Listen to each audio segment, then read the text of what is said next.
हजरत सैयदना उमर फारूक, सब बोलिए रदी अल्लाह ताला। हजरत उमर फारूक रदी अल्लाह ताला का मुबारक ज़माना है। हजरत उमर ने फौज भेजी ईरान के हुक्मरान के साथ जिहाद करने। ईरान के बादशाह ने 2 ईसाई जासूस भेजे, कहने लगा जरा पता तो करो मुसलमानों का रात का तरीका क्या है, मैं साफ बंदी कराता हूं। वो सारी रात साफ बंदी कराता रहा। 2 जासूस आए मुसलमानों की मालूमात करने। मालूमात करके जब वापस गए तो हजरत उमर फारूक रदी अल्लाह ताला अन्हु के सिपाहियों को देखा, गौर से पलटे तो बादशाह कहने लगा क्या हाल देख के आए हो? कहने लगा सारे मुसल्ले पे बैठे हुए, जितने घंटे हम वहां रहे हैं मुजाहिदीन मुसल्ले पे रहे, यूं लगता है जैसे उनका दुनियादारी से कोई ताल्लुक। और कहने लगे बादशाह कोई ऐसी ताकत है जिसको वो बुला रहे थे, कोई ऐसी कुव्वत है जिसको वो पुकार रहे थे। हमें भी वहां खड़े होकर महसूस होता था कि हाँ कोई है जो आ जाएगा इनकी मदद के लिए, कोई है जो पहुंचेगा इनकी मदद करेगा। ईरान का बादशाह कहने लगा मुझे समझ आ गई है, वो जिस्म की ताकत से ही नहीं लड़ते, वो कोई गैबी ताकत है जिससे वो लड़ते हैं। भाई वो गैबी ताकत भी तो हमारे पास हमने नाराज कर लिया ना, वो भी तो नहीं ना, मस्जिद का रुख भी तो कोई नहीं। और मैंने पिछले जुमे भी कहा था, फिर कहता हूं, वहन हो गया उम्मत को। नबी पाक ने फरमाया उम्मत को वो क्या है, दुनिया से मोहब्बत हो गई है, मौत से कराहत हो गई है, वहन है। सहाबाए किराम को मौत से बड़ा प्यार था, मौत से बड़ी मोहब्बत कर, हमारी तरह नहीं। वो कहते थे मरेंगे तो मनो मट्टी, तो वहां ठीक है, अज़ाबे कब्र हक है। लेकिन मैं कहा करता हूं सालों के बाद जो परदेश से मां के पास आए, मां उसे अजाब नहीं देती, उसका माथा चूमा करती है। और भाई जो रब करीम की बारगाह में जाएगा, तेरा क्या ख्याल है, गल सड़ जाएगा? मदीने वाले हबीब ने फरमाया कब्रुल मोमिन रौज़तुम मिन रियाज़िल जन्ना, फरमाया मेरा मोमिन जब कब्र में जाता है तो अल्लाह जन्नत के सारे दरवाजे खोल देता है, वो तो अल्लाह की रहमत में पहुंचता है। कौन कहता है मोमिन मर गए, वो तो कैद से छूटे अपने घर गए। कौन कहता है कब्र में अजाब है तो सिर्फ अजाब ही है, हाँ मुजरिम को सजा मिलेगी, लेकिन मोमिन हमेशा जहन्नम में, वो बेलाखिर जन्नत में जाएगा, बेलाखिर जन्नत में जाएगा। और किसी दरवेश ने बात की, वो करके चले गए, बर कमाल ही कर गए, कहने लगे दोज़ख में मैं तो क्या, मेरा साया ना जाएगा, क्योंकि रसूल पाक से देखा ना जाएगा। नबी पाक सैयद आलम अलैहिस्सलाम के गुलाम तो देखो ना, सारी जिंदगी उम्र फारूक, बुखारी पढ़ो तो सही, सारी जिंदगी उम्र हर नमाज के बाद कहते थे अल्लाह मरजुकना शहादतन फी सबीलिक, अल्लाह बिस्तरे पे मौत ना देना, मौत मुझे शहादत की देना।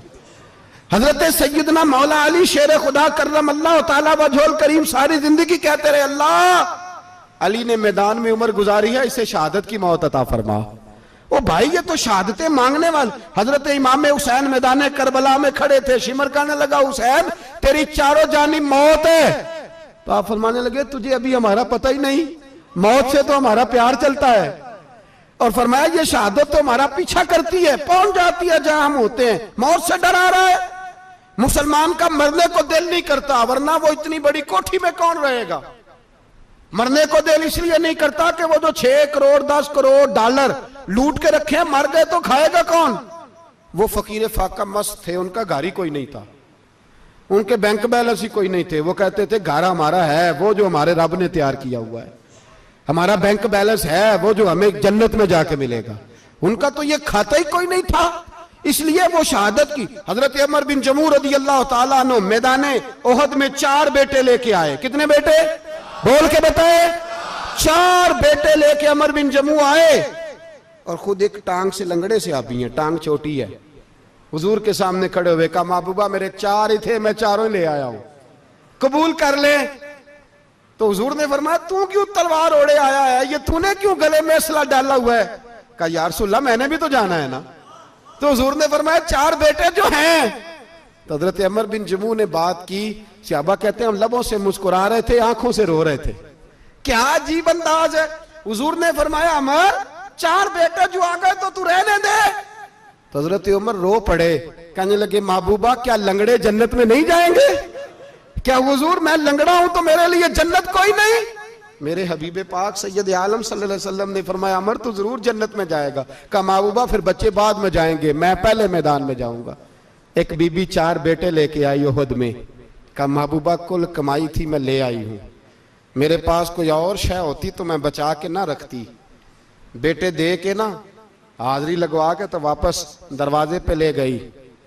तो हजरत सैयदना अब्दुल्लाह इब्न उमर फरमाते हैं बीबी बोल रही थी तो मेरा जज्बा जिहाद बढ़ रहा था। अपने बेटों को कहने लगी मैं तुम्हें हुजूर के पास छोड़ के जा रही हूं, जब तुम मैदान में गिरोगे तो मैं तुम्हें देखने आऊंगी, देखना तुम्हारी पुश्त पे कोई जख्म नजर ना आए। जितने तीर खाने हुए सीने पे खाना, जितने तलवारों के नेजों के जख्म बर्दाश्त करने हुए यहां खाना, पुश्त पे जख्म नजर ना आए। हजरत अब्दुल्लाह इब्न उमर फरमाते हो बीबी की गुफ्तगू मेरा जज्बा जिहाद बढ़ा रही थी। एक बीबी 3 साल का 4 साल का बेटा लिए रो रही है, ओहद का दिन है। सहेलियां पूछती हैं तू क्यों रोती है? वो कहती है देखो मेरा खामद भी बदर में शहीद हो गया, भाई और बाप भी। दिल करता है कोई जवान बेटा होता तो आज मुस्तफा के साथ उसे ही भेज देती। कोई जवान मेरे पास है ही 3 साल का तो क्या करूं, 3-4 साल का बच्चा क्या करेगा? पता नहीं क्या दलील आई, अचानक उठी, बेटे को सीने से लगाया, कपड़ा डाला, मस्जिद नबवी पहुंच गई। हजरत बिलाल कहते हैं मुझे मिली, कहने लगी बिलाल मुझे पता है हुजूर तैयारी करा रहे हैं जंग की, पर 2 मिनट अगर मेरी मुलाकात हो जाए। बिलाल हबशी कहने लगे हुजूर हम एक बीबी जिद कर रही है। हुजूर बाहर आए, कहने लगी हुजूर मैं फलां की बेटी, फलां की बहन, फलां की बेवा हूं, मैंने बदर में 3 शहीद दिए हैं, अब मेरे पास ये 3 साल का लाल ही बचा है, बड़ा फख्र है मेरा। लोग मुझे शहीद की बेवा, शहीद की बेटी, शहीद की बहन करते, दिल करता है शहीद की अम्मा भी कही जाऊं तो मेरा बेटा ले लें। सैयदना बिलाल कहते हैं हुजूर मुस्कुराए, कहने लगे ये 3 साल का नौनिहाल क्या करेगा?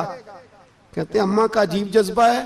कहने लगी महबूबा सुना है असला भी थोड़ा ही है, ढालें ज्यादा कोई नहीं, मेरा बेटा साथ रख लें, जब आपकी तरफ कोई तीर आया ना तो मेरा बेटा ढाल के तो इसको ढाल बना के आगे कर देना। महबूबा ढाल तो बानी सकता है ना। हजरत बिलाल फरमाते हैं मुस्तफ़ा करीम ने फरमाया जा मैंने कबूल किया, कयामत के दिन बेटा घर ले जा, जब तेरा नाम पुकारा जाएगा तो शहीद की अम्मा कह के ही पुकारा जाएगा, जा तू घर ले जा। कहते हैं चलते चलते एक गरीबनी और आ गई, इतनी सी अट्टी बान की, इतनी सी। बिलाल हुजूर से मुलाकात हो जाएगी, नबी पाक आ गए तो कहा महबूबा ये गलबा इस्लाम में मेरा भी हिस्सा डाल ले। हुजूर ने फरमाया ये क्या है? कहने लगे हुजूर खामद फौत हो गया, औलाद अल्लाह ने बेनियाजी से दी नहीं, सवेरे चरखा काट के रिज़्क़े हलाल खाती हूं, मेरे पास ना ये इतना सा बान है, एक घोड़े की लगाम बन जाएगी, महबूबा हिस्सा तो डाल जाएगा ना दीन के लिए, मेरी कबूलियत हो जाएगी। मेरे हबीब ने हाथ उठाए और दुआ मांगी, कहे अल्लाह जितना तू मैदान के मुजाहिदों को अजर अता फरमाए उतना इस गरीबनी को भी अता फरमाना, उतना इसे भी देना। भाई ये जज्बे थे, ये रंग था उम्मत मुस्लिमा का, इसलिए काफिर घर में बैठ के कांपा करता था। अब उसे पता है ये एसी वाली कार से नहीं निकल सकते, उसे पता है कि हमने इन्हें बोतल पे लगा दिया है, अब ये पेप्सी मरिंडा और ये पी के खाने के साथ तो ये मस्त रहते हैं, अब ये नहीं निकल सकते घर से, हमने इन्हें उन चीजों पे लगाया है जो इनके वजूद को खोखला कर रही, अब कैसे मैदान में निकलेंगे? वो इसलिए नहीं डरता कि वो तेरी आसाइशों, तेरी जिंदगी में आने वाली सहूलतों से आशना है। मौत बिस्तर पे भी आ जाती है, लेकिन जिसको मैदान में आती है वो सारी जिंदगी जिंदा रहता है, वो सारी जिंदगी जिंदा रहता है। भाई मरना तो है, लेकिन अगर जिंदगी दीन के काम आएगी तो अमर हो जाओगे, बच जाओगे।